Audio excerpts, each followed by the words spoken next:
২৬-এর ভোটের আগে মুখ্যমন্ত্রীর ফুরফুরা শরীফ সফর নিয়ে ভোটের সমীকরণ দেখছে অনেকেই। এবার তাদের পাল্টা নিশানা করলেন মুখ্যমন্ত্রী। আমি যখন কাশী বিশ্বনাথ পুষ্করে যাই তখন এই প্রশ্ন তো করেন না।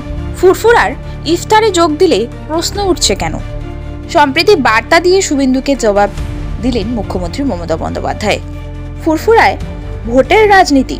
সোমবার ফুরফুরার পীরজাদাদের সঙ্গে একান্ত বৈঠক করেন মুখ্যমন্ত্রী। অংশ নেন সরকারি উদ্যোগে আয়োজিত ইফতার মজলিসে। রমজান মাসে মুখ্যমন্ত্রী মমতা বন্দ্যোপাধ্যায়ের ফুরফুরা শরীফে যাওয়া নিয়ে প্রশ্ন তুলেছেন বিরোধী দলনেতা শুভেন্দু অধিকারী, প্রদেশ কংগ্রেসের প্রাক্তন সভাপতি অধীর রঞ্জন চৌধুরী সহ অন্যান্য বিরোধীরা। তাদের অভিযোগ, মুখ্যমন্ত্রী ভোটের রাজনীতি করতে ফুরফুরায় গিয়েছেন। এদিন বিকেলে ফুরফুরা শরীফের অনুষ্ঠান থেকে যার জবাব দিলেন মমতা বন্দ্যোপাধ্যায়। 15 থেকে 16 বার এসেছি, আজ নতুন নয়। অনেকে বলছে ভোটের সমীকরণ, কিন্তু আমি যখন কাশী বিশ্বনাথ পুষ্করে যাই তখন এই প্রশ্ন তো করেন না। ফুরফুরার ইফতার যোগ দিলে প্রশ্ন উঠছে কেন?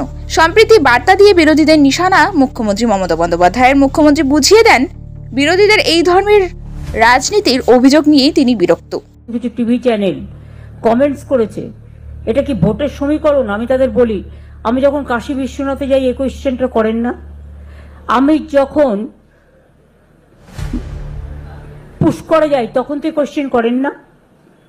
আমি যখন খ্রিশ্চান নাইট সাপারে যাই তখন তো কোয়েশ্চেন করেন না। আমি যখন দুর্গা পুজো করি তখন তো কোয়েশ্চেন করেন না।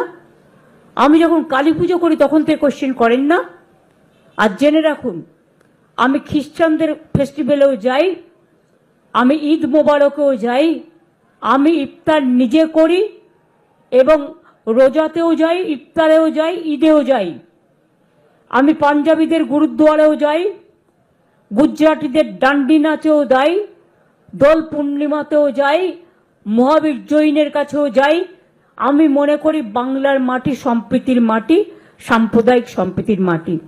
আমি এই রমজান মাসে যেমন দোল হোলির মোবারক জানিয়েছি, আমি তেমনি রমজান মাসে সকলের রোজা আল্লাহ তাআলা কবুল করুক। আমি সকলের হয়ে দোয়া প্রার্থনা করব, সবাই শান্তিতে থাকুন। সম্প্রীতি, শান্তি, ঐক্য, এটাই আমাদের বার্তা সবাইকে ভালো রাখার জন্য।